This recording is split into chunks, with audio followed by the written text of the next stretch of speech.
Did you ever think you would be in a situation like this? No, never. You don't expect it. Going out to dinner with friends after all the kids had fenced all day, celebrating the fact that, you know, this was the 4th Nationals we'd all spent together. You would never think anything like that would happen. Tell me about last night. So we were at the restaurant in the Omni called the Owner's Box and eating dinner. Kids were at one table, we were at the other. And when you walk into the Owner's Box, there's the hostess stand and then the bar and then the restaurant that then loops around this way. And suddenly a bunch of people kind of rushed away from the bar area, and we kind of stood up like, what's going on, thinking it's probably like a bar brawl or something that people are getting out of the way of. It's a sports bar. It's, 9-something at night. It happens. And but then people started screaming and rushing towards us, and then you could hear shots.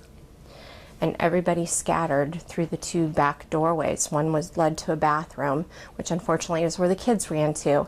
And we ran to the kitchen, not knowing that that didn't loop into the bathroom.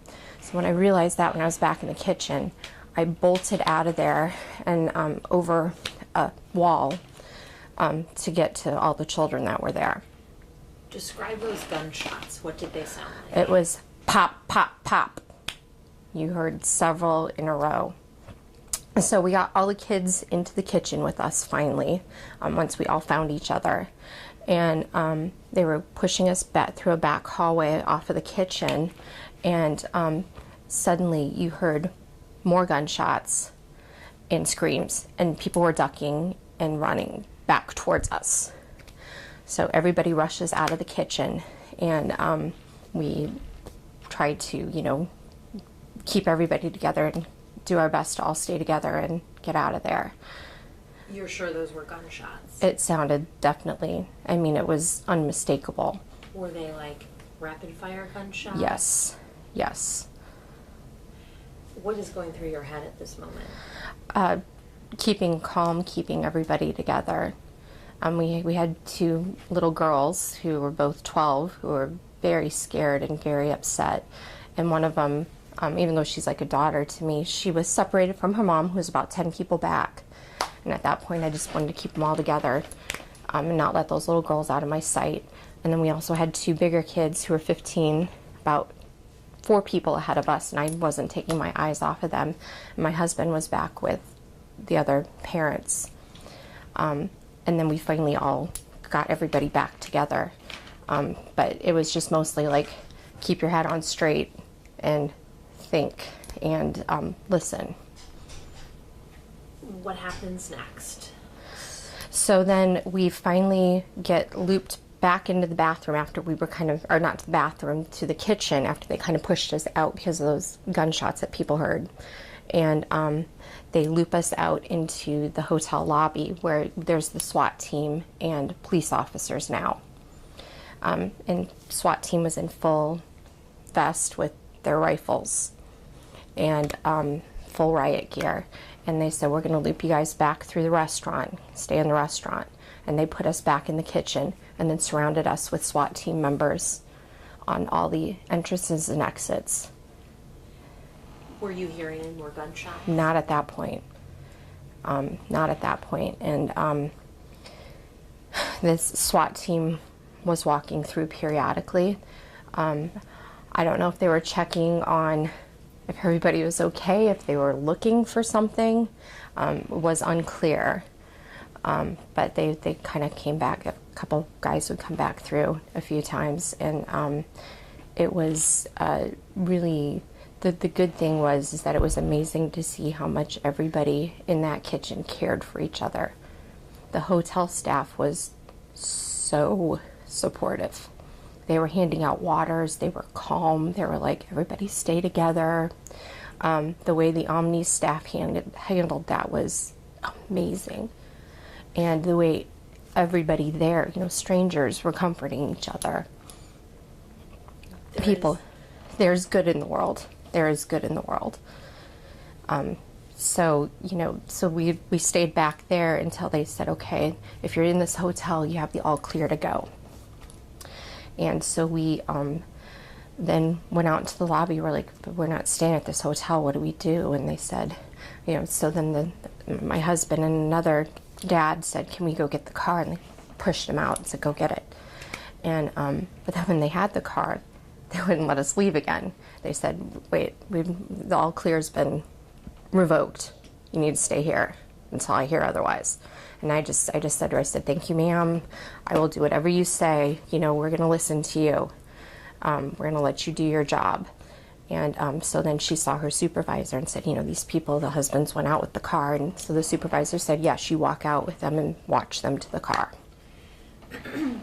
How are you doing now? How are your kids? Pretty shook up still. It's not something you're going to get over too easily. I mean, when you have an event that goes down in history as, one of the worst terrorist attacks on law enforcement in the history of the U.S., I mean, it's not something you're going to forget anytime soon.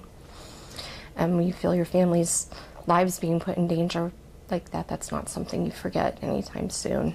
You wanted to talk to me today. Right. Why? I think it's important for our community to know what was going on down there.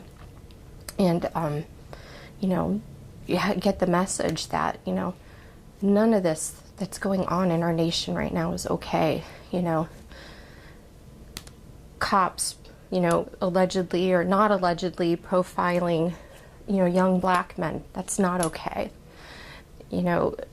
Shooting innocent people, innocent police officers who had nothing to do with those other police forces. That's not okay. I mean, it's not going to solve anything. We all need to band together and as humans and be human and build each other up, not tear each other down. How is your daughter handling it? You can probably look over there and see she's pretty upset, and I know it's probably going to be up and down for quite a while with her. She's going to hear noises that take her back to that moment. She's going to see things that take her back to that moment. It's hard to think that a piece of her childhood was stripped away because of this. You do? You're struggling. Absolutely. You're back home. Yeah. What's next for you? Well, we are just going to hopefully get a good night's sleep, unlike last night, now that we're in our own house and we're familiar with the noises around here.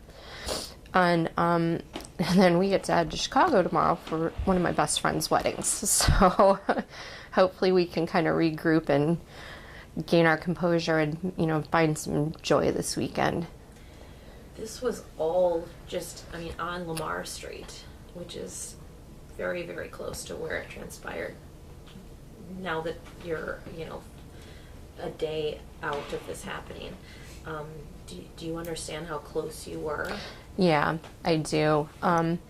So, and this is something that hasn't been confirmed with the media, but we were told when we were back in the kitchen that there was a gunman on the second floor that the police were working on apprehending. Not a sniper, but a gunman. And but the media wasn't reporting that. And on my friend, when she left this morning, she asked the bellman, said, I haven't seen anything about what happened on the second floor. And he goes, there was a gunman who was apprehended, and I saw it. Whoa. Closer than you ever probably wanted to be. It's right above us, yeah. And I don't know. I don't know if the gunshots were right outside the restaurant. If it was, when you've got tall buildings in a downtown area, I do realize things echo and can be louder. But it's still not something you want to hear either way.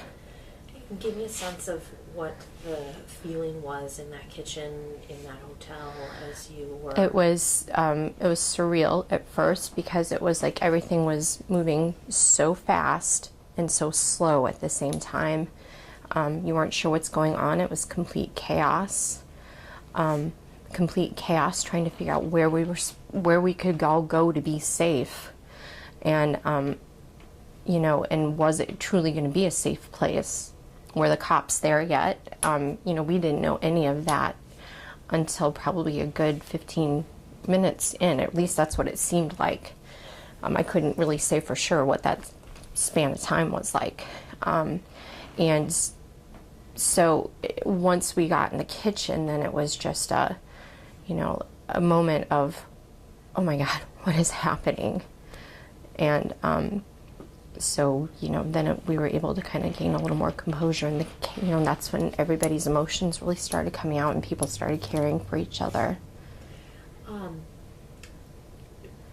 I think the protest was on Lamar. Did you see protesters walk by? We didn't see the protesters walk by because we were in a restaurant, and we were towards the back of the restaurant.